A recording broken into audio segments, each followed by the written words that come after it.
Por eso lo hemos llamado como trastorno de depresión, ¿sí? Y por eso lo hemos llamado trastorno de depresión. El trastorno de depresión es cuando las personas se quedan en ese pasado y realmente no son capaces de continuar su día a día.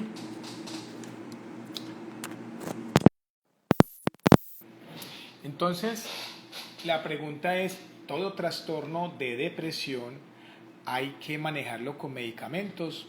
No siempre, no siempre, y eso es lo que vamos a revisar.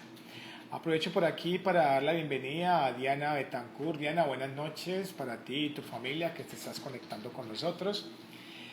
Y asimismo, en la ansiedad, que recordemos que es cuando la mente tiene la capacidad de viajar en el tiempo futuro y se queda allá y le cuesta volver, y ese miedo por esa angustia o zozobra de qué va a pasar o qué podría llegar a pasar y creer que eso está pasando, aunque no es real, pero cree que está pasando, recordemos que esa situación, ¿sí?, hace que pasen muchas cosas en nuestro cerebro, y una de ellas es que puede aumentar el glutamato. El glutamato es una sustancia que, estando allí en la cabeza, glutamato puede terminar matando muchas neuronas. Es decir, que quedarnos en la ansiedad o quedarnos en la depresión con el tiempo, ¿sí?, hace que algunas estructuras de nuestro cerebro, como la amígdala, puedan hipertrofiarse y mantener ese ciclo continuo de depresión y ansiedad, tristeza y miedo. Y si no rompemos ese ciclo, es peligroso, porque nos vamos a mantener ahí y cada vez nos vamos a enfermar más, ya no solamente de la mente, sino también de nuestro cuerpo.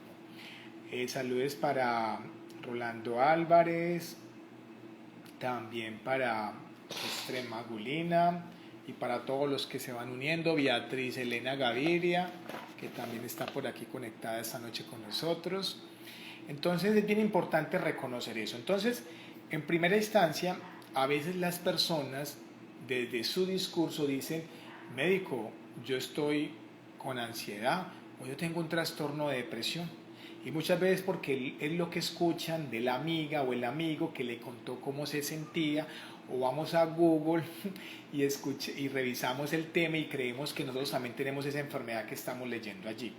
Por eso, un punto de partida importante es ver, cada uno de ustedes o cada uno de nosotros, que si esa emoción de la tristeza se está volviendo continua y nos está robando el presente, o esa emoción del miedo, ¿sí?, por ese afán de poder controlar ese futuro es permanente, ¿sí?, y nos roba nuestra paz, es probable que ahí sí estemos entrando en un trastorno de ansiedad, si es por miedo, o en un trastorno de depresión, si es por tristeza.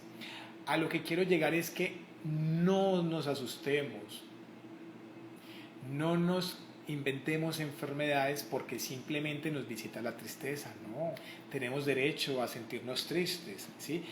En lo personal he tenido momentos donde le digo, por ejemplo, a mi esposa, que es la persona más íntima y más cercana a mí: corazón, amor, hoy tengo un momento de tristeza, porque eso puede pasarnos, ¿sí?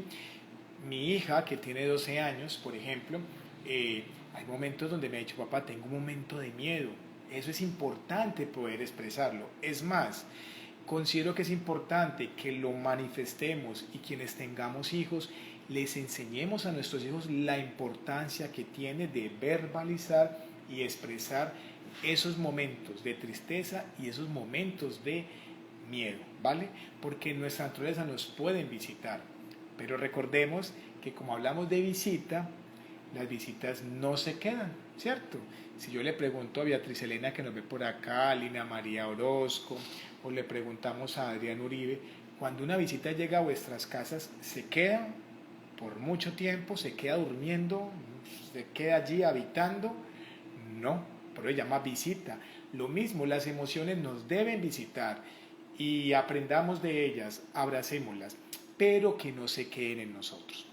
Entonces, lo primero es aproximarse de alguna manera a un diagnóstico. Si ya ustedes piensan que ese miedo, esa tristeza los puede estar enfermando, hay que buscar un terapeuta. Ese terapeuta puede ser un terapeuta que esté orientado hacia el área de la salud. Me explico. Puede ser un psicólogo, puede ser un médico general, puede ser un médico alternativo, puede ser ya un especialista como un psiquiatra, un internista, etcétera.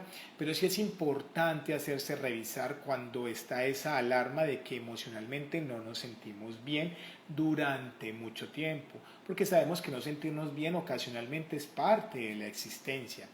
Por eso es que se hace tan importante la autoobservación para poder entender que eso puede pasar y que más importante que esas emociones es nuestro estado de felicidad, porque podemos ser felices aún con momentos de tristeza, se puede ser feliz aún con momentos de dolor, se puede ser feliz aún con momentos de miedo, porque la felicidad es una forma de vida, es una forma espiritual de movernos en la vida, ¿sí? De permitir que la vida nos atraviese con sus cosas, con sus venires y con sus ires también. Aprovecho aquí entonces que nos dice Beatriz que le gustan mucho las conferencias que dictamos. Qué rico, Beatriz. La idea es que se las puedan disfrutar, que las puedan compartir, y creería que lo más importante es que las puedan practicar para que puedan transformar algunos aspectos de su vida que ustedes consideren que sean importantes cambiarlos. Nos dice Lina María Orozco que ella siente mucho miedo a morir. Pienso que me va a dar un ataque al corazón y siento muchos de esos síntomas. Ok, o sea que ahí tenemos el caso de Lina, como nos comenta, y gracias Lina por verbalizarlo, porque sé que no es fácil abrirse a través de estos miedos y contar vuestras experiencias personales. Es muy probable que eso sea un ataque de pánico o un trastorno de ansiedad, y obviamente ahí hay que hacer el diagnóstico y empezar un plan terapéutico. Curarse es como poner una curita, ¿verdad? Es como aliviar el síntoma, pero es más importante buscar sanarnos. Lastimosamente, en nuestra cultura occidental nos han metido en la cabeza que la única forma de sanarnos es a través de los médicos, ¿sí? Lastimosamente nos han dicho que para poder sanar hay que tener una bata blanca, tal vez, o un título de médico. Y no estoy menospreciando ni estoy quitando el valor que tenemos los terapeutas o los médicos, ¿no? Solo que los médicos hemos sido entrenados, ¿verdad? Hemos sido capacitados para reconocer y entender cómo se mueve esa estructura física y también la estructura emocional, pero no nos han enseñado a interiorizarnos en ese mundo de lo invisible, ¿sí?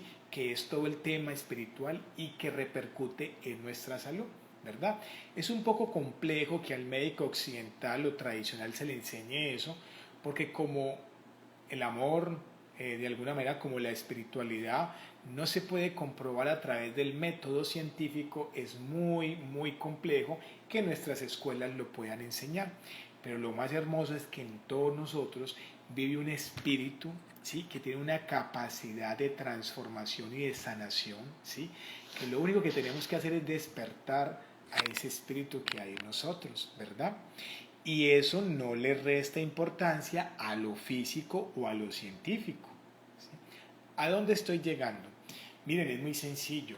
Si alguno de ustedes o yo empezamos a tener un dolor abdominal, no podemos comer, terminamos vomitando, nos duele el abdomen, sospechamos que hay una apendicitis y el cirujano nos dice hay que operar, yo en lo personal me dejo operar, ¿sí? ¿Por qué? Porque he entendido y he aprendido que la mejor forma de resolver una inflamación y una infección aguda en el apéndice es operar, porque si no se puede estrangular y puede ser mucho peor después el cuadro clínico de la persona, inclusive llegar hasta la muerte. Entonces es muy claro que la forma más holística de orientarnos frente a ese fenómeno es hacer una cirugía. ¿Va a doler? Claro que va a doler, pero seguramente el terapeuta o el cirujano que lo va a hacer desde el amor, sintiendo que es lo mejor para esa persona, ¿sí? Entonces el amor muchas veces genera dolor, sí, pero es porque se necesita, porque por la situación hay que recurrir a ello tal vez, y es cuando el dolor puede ser transformador. Entonces, desde esta mirada a donde estamos apuntando es que hay que tener una visión holística del ser humano y también una visión holística de las terapias que hay. Entonces, cuando hay que operar, hay que operar. Y entonces, médico, cuando hay que tomar medicamentos, hay que tomar medicamentos. Es una opción, ¿sí? Cuando hablamos del tema médico, a veces lo que percibo desde el punto de vista como médico occidental que estudié medicina en la Universidad del CES en la ciudad de Medellín, después me especialicé en medicina laboral, que es pura medicina basada en ciencia, ¿sí? Entendí que cómo funcionan los medicamentos, para qué sirven, entendí que los medicamentos son sustancias que se hacen de forma química, entendí también que los medicamentos pueden traer efectos secundarios, ¿sí? Y cuando estudié medicina tradicional china, también me di cuenta que hay otros tipos de medicamentos que son extraídos derivados directamente de la naturaleza, de las plantas como tal, ¿sí? Y que también son sustancias químicas, claro, es que todo es química. Ustedes cogen, eh, por ejemplo, una hoja de manzanilla y eso es un químico, ¿sí? Cogen un polvito de acetaminofén y eso también es un químico. Entonces, a lo que quiero llegar es que todo es química. Donde sí entiendo es que la gente o los pacientes se pueden referir a que el medicamento, los medicamentos alopáticos, acetaminofén, ibuprofeno, etcétera, son elaborados por el hombre, ¿verdad? Y se les ponen algunos aditivos dependiendo del efecto que se quieran lograr, ¿sí? Y como tal, pues pueden traer algunos efectos secundarios, pero ojo, también en la medicina homeopática, ¿sí? Las goticas, los extractos de algunas plantas, las esencias florales, los aceites, etcétera, también son sustancias químicas que son extraídas de la naturaleza y también si no manejamos bien las proporciones o las dosis, pueden aparecer efectos secundarios, ¿vale? Eso es importante.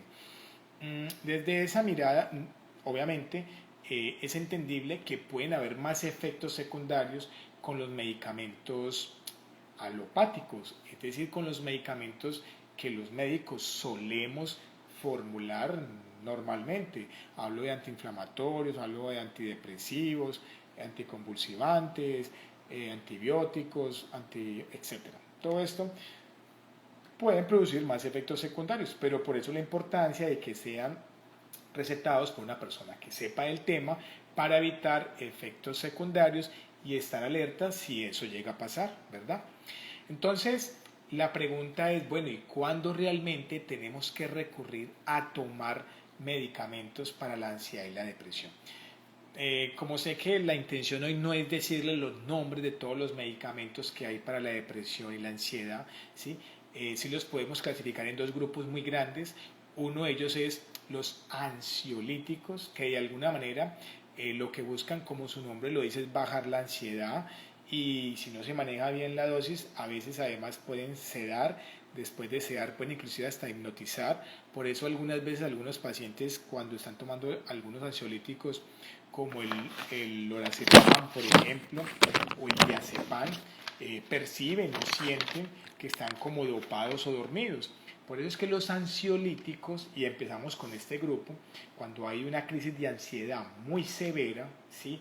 En la cual el paciente llega supremamente ansioso al centro de urgencias, creyendo que se va a morir, que lo están persiguiendo, con una opresión en el pecho y que siente que no puede respirar, que le falta el aire. Piensa que como le duele el pecho tiene un infarto, además percibe que el lado izquierdo del corazón le está doliendo y como hemos escuchado, hemos leído de que hay gente que cuando le dio el infarto le dolió el corazón, el pecho y el lado izquierdo. Nuestro cerebro inconscientemente busca la situación más difícil o perversa para apoyarse en ella y así mantener ese ciclo de miedo, angustia, miedo y angustia. Entonces, en ese momento, muchas veces el médico de urgencias accede a un ansiolítico para que el paciente pueda sedarse en urgencias, bajar la taquicardia, la sensación de miedo. De esa manera facilita de que si hay una crisis de pánico pueda pasar y muchas veces lo receta y lo manda por unos 15 días o un mes con la intención de que la persona baje esos niveles de ansiedad tan severos que tienen, ¿verdad? Hasta que se regule el cuerpo, el organismo y se puedan quitar. Entonces, por ejemplo, los ansiolíticos, vuelvo y les repito, los más conocidos son lorazepam, el clonazepam, el alprazolam, el diazepam, se usan muchas veces en la fase aguda o cuando hay crisis de pánico y ese paciente se le dificulta también dormir y tiene muchos síntomas como la taquicardia continua que se mantiene y lo mantiene angustiado y no le permite tener periodos de descanso. Entonces se puede mandar en forma de goticas o se puede mandar también en forma de píldoras. ¿Qué es lo recomendable con estos ansiolíticos? Que si se mandan primero se dan por un médico, ¿cierto? Por alguien que maneje eso. Ojo con eso. Es que Maruja, mi vecina, toma lorazepam, media tabletica, entonces ella me regaló unas tabletas que le quedan y yo empecé a tomarla. Me ha tocado pacientes que se han automedicado y después de un año quieren dejar este medicamento y no son capaces. Y es más difícil para uno como terapeuta poder bajarles esa dosis y que puedan volver a su vida cotidiana sin necesidad de tomar esos ansiolíticos. Entonces, los ansiolíticos pueden, si se mantienen mucho tiempo, generar mucha dependencia en las personas, sobre todo para el fenómeno de dormir también, ¿cierto? Entonces se recomiendan que esos ansiolíticos se tomen máximo por ahí un mes o inclusive un poco menos, si hay necesidad, ¿verdad? Entonces, esto frente al tema de los ansiolíticos. Tenemos otros que son los más famosos y los más conocidos, que son los antidepresivos, que como su nombre lo dice, se manejan para los episodios de depresión y también para la ansiedad, ¿vale? Sirven para ambas situaciones. Por acá nos dice una compañera, yo tomo medicamentos, entre eso está el alprazolam. Exactamente, Lino. El alprazolam, por ejemplo, actúa como un ansiolítico, ¿sí? Mejora muchos esos efectos sistémicos de la taquicardia, la sudoración, el insomnio. Hay que ser muy cuidadosos porque el cuerpo cada vez puede pedir una dosis más alta, ¿sí? Y nos puede generar mayor dependencia a ello. Y como cualquier otro medicamento, puede producir efectos adversos. Hay muchos efectos adversos, a veces puede haber somnolencia, a veces puede haber pérdida de la concentración, muchas veces inclusive, aunque se manejan para disminuir la ansiedad, pueden aumentar la ansiedad. Es raro, se llama el efecto paradójico, porque suena paradójico, pero puede pasar. Por eso es importante hacer un seguimiento con el médico que te los manda o inclusive con un terapeuta, ¿verdad? ¿Qué es importante? Que si hemos decidido tomar medicamentos o realmente nuestro terapeuta nos lo ha recomendado, ojo, lo que les dije ahorita, la intención es buscar sanarnos, ¿sí? Y sanarnos va más allá que tomar un medicamento. El medicamento puede ser circunstancial, un mes o en algunas situaciones mucho tiempo o hasta meses o años. Pero lo importante es que aprendamos a manejar nuestra mente, ¿sí? Que aprendamos a entender que las emociones nos pueden visitar y que los medicamentos por sus fenómenos bioquímicos nos van a facilitar ese proceso. Entonces el medicamento no está mal, el medicamento no lo satanicemos. Estemos muy alertas porque muchos médicos, por su educación y su entrenamiento, lo primero que hacen es meter medicamentos, cuando siento que debería ser lo último que deberíamos hacer, porque muchas veces el paciente descarga toda su confianza en el medicamento y se queda tanto emocionalmente como físicamente dependiendo de él. Y creo y estoy convencido que la idea es que el medicamento sirva por un tiempo mientras emocionalmente, físicamente y espiritualmente nos fortalecemos para salir de ese trastorno de ansiedad y salir de ese trastorno de depresión. Porque recuerden, una pregunta muy común en las personas es, ¿el trastorno de ansiedad, el trastorno de depresión puede tener cura? Sí, se puede curar. Eso es diferente a decir, médico, entonces nunca más me va a quitar el miedo y la angustia. No, eso es mentiras. Recordemos que el miedo y la angustia nos podrá seguir visitando en algunas ocasiones de la vida. Y la tristeza también nos seguirá visitando en algunas ocasiones de la vida. Pero como trastorno, esa tristeza que se convierta en depresión, o como trastorno, que ese miedo se convierta en ansiedad, eso sí se puede curar. Y eso va más allá del medicamento, ¿sí? Algunas personas para curarse han necesitado, eso se hace, pues no hay problema, se sigue con el medicamento. Eso es Por ejemplo, cuando miramos los pacientes que tienen hipertensión arterial, ¿sí? Por algún motivo hay sustancias que la persona no es capaz de controlar y la tensión arterial se aumenta. ¿Qué le toca a ese paciente? Tomar una pastilla, ¿sí? Para que la presión baje y así no se enferme más. ¿De qué se hace responsable ese paciente? La forma de comer, la forma de respirar, su estilo de vida, cómo duerme, cuántas horas duerme, qué come, el ejercicio, etcétera. Pero igual tendrá que seguir tomando su medicamento, ¿sí? Es como el que pierde una pierna y si quiere estar más cómodo para caminar, dependerá de una prótesis, ¿sí? Dependerá de una prótesis. Pero ¿cuál es el problema de depender de una prótesis, de un medicamento? Todos de alguna manera siempre estamos dependiendo de algo. Dependemos del aire para vivir, dependemos de la comida. Es más, es verdad que emocionalmente no debemos depender de los demás, pero dependemos del panadero para el pan que nos comemos en la mañana. Dependemos del tendero que nos vende verduras, por decir cualquier cosa en el día a día.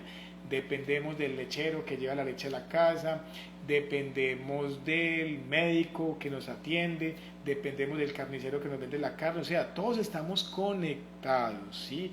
Entonces realmente decir que no debemos depender de algo, hay que mirarlo con los ojos muy bien abiertos, ¿sí? Entonces, pasemos ahora al tema de los antidepresivos. Los antidepresivos podemos dividirlos en tres grupos muy grandes. Uno son los antidepresivos tricíclicos, que fueron los primeros antidepresivos que en los años 60 del siglo pasado los sacaron al mercado.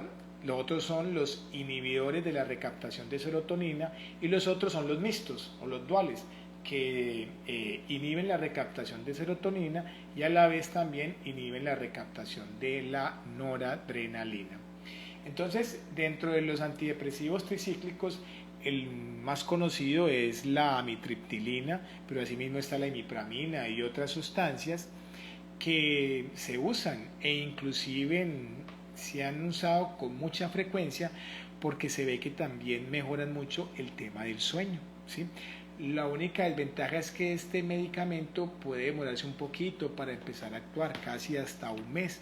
Entonces, digamos que si uno tiene un paciente que está muy ansioso o depresivo, pues toca ayudarle con un ansiolítico en las primeras semanas si es que lo amerita, ¿verdad?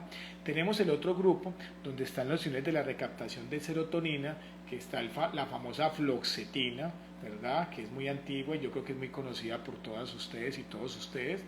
Está la sertralina, ¿verdad? Que lo que hacen es permitir que la hormona serotonina se mantenga más tiempo en el cerebro y por eso mejora la neuroconducción. Entonces la persona puede sentirse un poco más tranquila, siente que resuelve mejor las situaciones frente a alguna dificultad y es un buen medicamento que suele tolerarse bien. Asimismo, como cualquier otro medicamento, es poca la posibilidad, pero puede dar efectos adversos como sequedad de la boca, pérdida del apetito, a veces anorgasmia en algunas personas, o sea que no sienten orgasmo en los encuentros sexuales, pérdida de la lividez, del deseo sexual, pero en algunas personas, no siempre. Y tenemos el otros, que son los más modernos, los mixtos, que facilitan que tanto niveles de noradrenalina, que es una sustancia en el cerebro, como de serotonina se mantengan más tiempo. El más famoso ahora es la duloxetina o la venlafaxina, pues que la ventaja que tienen frente a los otros antidepresivos es que actúan mucho más rápido, casi que a la semana o 20 días podemos encontrar ya cambios humorales o hormonales en las personas como tal. Entonces ven que tenemos un abanico muy grande de medicamentos. El mensaje no es que las personas se automediquen y el mensaje es tanto para los terapeutas como para los pacientes que no sea la primera opción. Que la primera opción sea revisar el estilo de vida de la persona, ¿sí? Recordemos, es mucho más fácil coger una píldora, sacarla, metérmela en la boca y pasármela con un vaso de agua que tener que hacer ejercicio una hora diaria o media hora. Es mucho más fácil que tener que perdonar a las personas que nos han herido, ¿cierto? Es más fácil tomar la pastilla que tener que perdonar. Es más fácil tomar una pastilla, ¿sí?, que abrir mi mente y darme cuenta que podemos estar equivocados. Es más fácil tomar una pastilla que dejar de consumir tanta azúcar, por ejemplo. ¿Sí? Es mucho más fácil tomarme una pastilla que aprender a respirar, a meditar. Eso nos muestra también, no está mal la pastilla, pero nos muestra que también estamos muchas veces en una cultura del facilismo, donde nos queremos quitar responsabilidad y acudimos a lo más inmediato, lo más fácil. Entonces, es poner en una balanza. Los medicamentos no son malos ni hay que satanizarlos. Es realmente mirar cuándo se pueden necesitar. Entonces, para que el mismo paciente pueda determinar si necesita o no un medicamento, no es tan fácil. Es muchas veces la suma de todo. Cómo está la familia, qué percibe la familia, cómo está el paciente, cómo lo ve el terapeuta y dependiendo de los signos y síntomas que pueda tener esta persona. Si pudiéramos enunciar por lo menos para ser coherentes con el título que tenemos para hoy, que es cuándo tomar unos medicamentos en caso de una depresión y en caso de un trastorno de ansiedad, podríamos decir que una muy clara es cuando el paciente tiene ideas suicidas, sobre todo en el tema de la depresión, que es donde pueden aparecer estas ideas. Entonces, si uno como terapeuta o la familia o el mismo paciente, ¿verdad?, manifiesta o refiere que por su mente está consintiendo la posibilidad de morirse y que está buscando estrategias para hacerlo, es fundamental medicar. ¿Sí? Es importantísimo porque se ha visto que eso disminuye esa posibilidad. Segundo, si vemos que es un paciente que no tiene un apoyo social o familiar, es una persona que vive sola, está en un lugar aislado de su familia, trabajando, hay dificultad en acceder a los servicios de salud, por decir cualquier cosa, y está con un trastorno de ansiedad o de depresión, considero que podría servirle el medicamento, porque si bien está ese apoyo de alguien que lo observa, lo consiente, lo puede escuchar, al menos los medicamentos van a disminuir muchos de sus síntomas y le va a facilitar salir de la situación compleja que pueda tener. Entonces, esa podría ser otra consideración para decir que puede tomar medicamentos. Otra es que si el paciente ya ha buscado múltiples posibilidades, tanto de medicina alternativas, terapéuticas, de ejercicio, de otras cosas. El paciente practica meditación, él practica oración, el paciente hace ejercicio, ha perdido de peso, bueno, etcétera, hace muchas cosas para mejorar su estilo de vida y aún así los síntomas persisten y cada vez en forma, digamos, más exacerbada, más taquicardia, sudoración. Una opción es pasar a los medicamentos, tampoco es pelear con eso, pero no dejar de hacer lo que viene haciendo y siempre empezar con las dosis mínimas y en el tiempo, como decíamos ahorita, si es un ansiolítico en un mes y si es un antidepresivo por ahí en 4 a 6 meses, empezar escalonadamente a disminuirlos y muchas veces el paciente se le puede retirar sus medicamentos y no necesita tomar más medicamentos. También otra consideración en la cual uno puede revisar si el paciente requiere unos medicamentos es cuando el trastorno de ansiedad o el trastorno de depresión ya está afectando el sueño. ¿Sí? Si se está afectando el sueño, sabemos que el sueño es de las cosas más reparadoras que tiene el ser humano. Tan así que hoy en día, a la luz de la ciencia y de la evidencia científica, es claro que es más importante dormir bien que comer bien. ¿Sí? O sea que necesitamos dormir, repararnos. Y yo creo que a todos nos ha pasado que una noche en la que no dormimos bien, ese día como que somos más negativos, más irritables, más callados, más pesimistas. Y en cambio un día que dormimos bien, nos sentimos renovados, ¿verdad? Entonces, si el paciente más de 3 veces a la semana viene presentando alteración del sueño y a pesar de que ha hecho otras medidas naturales, o de hábitos o de ejercicios, etcétera, y no logra mejorar su sueño, una recomendación puede ser medicar por algunos meses hasta que el sueño se recupere, logre repararse esa persona, incluya nuevos hábitos saludables y después se desmonta. ¿Sí? Entonces, yo diría que son como las principales condiciones: si hay alteración del sueño, si hay ideas suicidas, si el paciente realmente no ha mejorado con otras terapias, y también otra posibilidad es cuando además del trastorno de ansiedad o depresión hay otras enfermedades que hacen a la persona más vulnerable para empeorar su situación o aumentar el dolor. Por ejemplo, se ha encontrado que algunos pacientes que tienen depresión o ansiedad también tienen fibromialgia, por ejemplo, o tienen hipertensión o tienen diabetes. Entonces, como hay varias situaciones patológicas, mientras regulamos, equilibramos a este paciente, es importante poder medicarlo muchas veces, no todos. Yo he tenido experiencias donde he tenido pacientes con diabetes, hipertensión y ansiedad y no ha habido necesidad de medicarlos, pero es una consideración a tener en cuenta si lo comparamos con alguien que no tenga más patologías. Podríamos pensar que podría requerir, al menos por un tiempo corto, medicamentos. Entonces vean que no es una fórmula matemática decir quién necesita o no medicamentos, es saber que es una herramienta más, como respirar, como comer saludable, como hacer ejercicio, etcétera, y que nos puede servir si la sabemos manejar, porque para eso son las herramientas. Si una herramienta se sabe manejar, bienvenida, pero si una herramienta no se sabe manejar, es peligrosa. Uno podría decir un lapicero no es peligroso, pero tú con un lapicero te puedes dañar un ojo si no sabes manejarlo, si no lo tiene la persona o no lo usa la persona de una forma adecuada. Entonces, los medicamentos hay que verlos con una mirada muy amplia y tener ese contacto con el terapeuta que nos dé información de si realmente se necesitan o no se necesitan. Bueno, nos dice por acá Beatriz, los dolores crónicos se desencadenan siempre de una depresión, aún sabiendo que no se ha recibido un golpe o un accidente. Sí, es claro que el dolor tiene una condición emocional y sabemos que el paciente que está pasando por un momento de depresión o de ansiedad fácilmente puede percibir que hay dolores. Y a veces la gente, los vecinos, inclusive hasta los médicos no le creen, piensan que es inventado, pero la persona realmente los percibe como una realidad, ¿sí?